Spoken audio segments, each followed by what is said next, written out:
हर खबर पर होगी आपकी पकड़। डाउनलोड कीजिए एबीपी लाइव ऐप। आप देख रहे हैं एबीपी न्यूज। देखिए, उद्धव के राज में शिव सैनिक उत्पात पर उतर गए हैं। गुंडागर्दी का आलम यह है कि कार्टून पसंद नहीं आया तो नेवी के पूर्व अफसर की मुंबई में बेरहमी से पिटाई कर दी। सैनिक के अपमान पर सियासी घमासान मचा हुआ है। बड़ी बात है कि एबीपी न्यूज से एक्सक्लूसिव बातचीत में पूर्व नौसेना अधिकारी मदन शर्मा ने महाराष्ट्र में राष्ट्रपति शासन लगाने की मांग की है।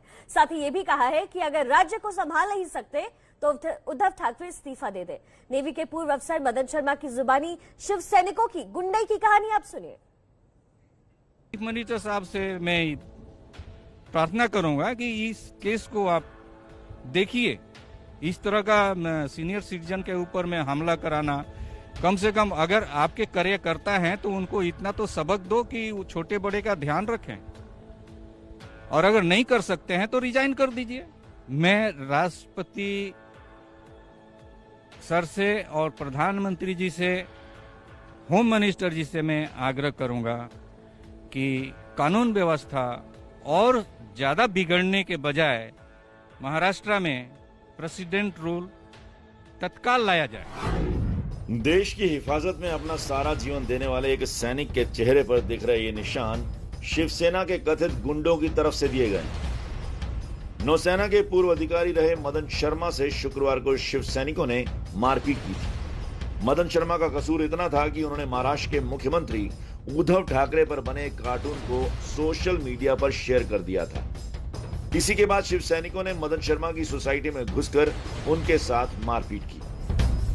ये तस्वीरें सीसीटीवी में भी कैद हुई थी। मदन शर्मा का कहना है कि मेरे साथ जो हुआ वो बहुत दुखद है। उन्होंने मुझे बात करने के लिए बुलाया था, लेकिन बिना बात किए मुझे मारना शुरू कर दिया। मुझे देख करके उनको दूर हट जाना चाहिए और बात करना चाहिए कि अंकल जी क्या हुआ है, कैसा हुआ है, परंतु ऐसा नहीं हुआ। ये उनके बैकग्राउंड को दर्शाता है। जो भी यहाँ पर हमारे ऊपर हमला किए हैं वो उनकी बैकग्राउंड को दर्शाता है। उनके माता पिता का क्या आचरण है वो उनके ऊपर में छलक रही है।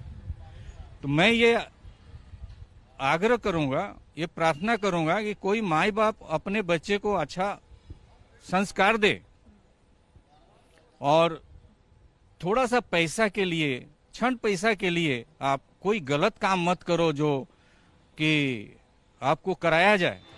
मदन शर्मा का कहना है कि अगर स्थानीय विधायक उनकी मदद को ना पहुंचते तो शायद उन्हें गिरफ्तार कर उनकी हत्या कर दी जाती। एक पूर्व सेना अधिकारी के साथ हुई इस घटना की रक्षा मंत्री राजनाथ सिंह ने निंदा की। उन्होंने ट्वीट किया, मुंबई में गुंडों के हमले के शिकार रिटायर्ड अफसर से बात कर उनका हाल जाना। मैं उनके जल्द स्वस्थ होने की प्रार्थना करता हूं। पूर्व सैनिकों पर ऐसे हमले बर्दाश्त नहीं किए जा सकते हैं। मुंबई को लेकर के आपको लग रहा है कि वहां की स्थिति तनावपूर्ण है, क्योंकि चिराग पासवान कह रहे हैं कि राष्ट्रपति शासन लगाने लायक स्थिति वहां की हो गई। देखिए, ऐसी भारतीय जनता पार्टी ने कोई मांग नहीं की है, लेकिन जिस प्रकार से मुंबई की परिस्थिति है वो चिंता करने लायक है। मैंने कल उद्धव जी को बहुत साफ कहा कि ये गुंडाराज बंद कीजिए। इस प्रकार से महाराष्ट्र ने कभी इस प्रकार का गुंडाराज नहीं देखा है। महाराष्ट्र की छवि इससे बहुत खराब हो रही है।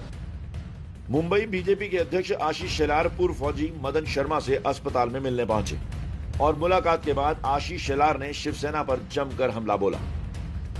मदन शर्मा जी से मैं यहाँ मिलने आया और स्वाभाविक रूप से उनके ऊपर जो कल हमला हुआ, यह हमला शिवसेना के लोगों ने किया वो कायरतापूर्ण थे। शिवाजी, छत्रपति महाराज शिवाजी महाराज का नाम लेना और औरंगजेब जैसा काम करना, ये शिवसेना का यहाँ पर काम दिखाई पड़ता है। जब से सत्ता में बैठे तब शिवसेना के लोग तब से घमंड और अहंकार से चूर चूर है और हमारे खिलाफ न कोई बोलेगा, न कोई पूछेगा, न सवाल खड़ा करेगा।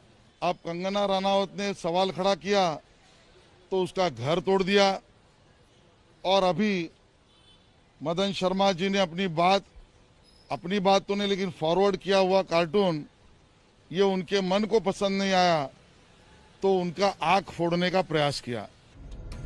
लेकिन उद्धव सरकार अपने कार्यकर्ताओं के इस कारनामे की चारों ओर से हो रही निंदा के बावजूद जरा भी विचलित नहीं है। इसका अंदाजा आपको शिवसेना सांसद संजय राउत के बयान से लग जाएगा।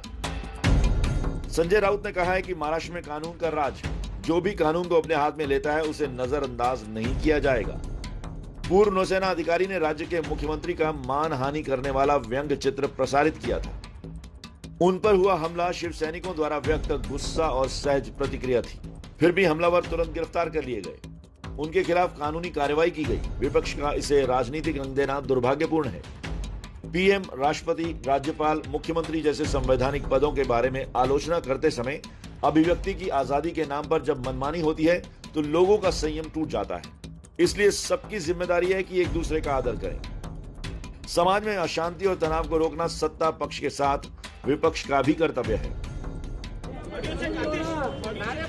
इस घटना पर शिवसेना की ओर से आई ये पहली प्रतिक्रिया है। साफ है कि शिवसेना अपने कार्यकर्ताओं के काले कारनामे को लेकर जरा भी विचलित नहीं है। शायद यही वजह है कि मारपीट के मामले में गिरफ्तार सभी 6 शिव सैनिकों को 12 घंटे के अंदर ही छोड़ दिया गया।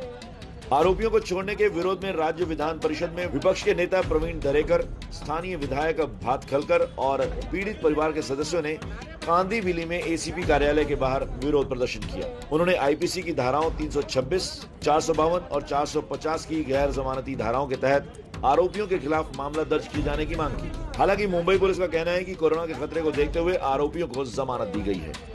जो पकड़ाए हुए थे हमारे केस में हमारे को मारने के लिए और उनको फिर से छोड़ दिया गया, ये बहुत दुर्भाग्यपूर्ण है, ये गलत हुई है। किस धारा के अंतर्गत उनको पकड़ा गया और ऑन द टेबल उनको छोड़ दिया गया है, ये दर्शाता है कि यहाँ का कानून व्यवस्था कितना गया गुजरा है, कितना कंडम हो चुका है, बर्बाद हो चुका है। कोई लॉ एंड ऑर्डर है नहीं यहाँ पर। मुंबई पुलिस कुछ भी सफाई दे, लेकिन इतना तो तय है कि इस घटना ने उद्धव सरकार और शिवसेना दोनों का ही मान घटाया है। अच्छा होता सरकार घटना के बाद दोषियों पर कड़ी कार्रवाई करते हुए पूर्व सेना अधिकारी के साथ हुई घटना पर अफसोस जताती या माफी मांग लेती। इससे शायद उसके गुनाह कुछ कम हो जाते।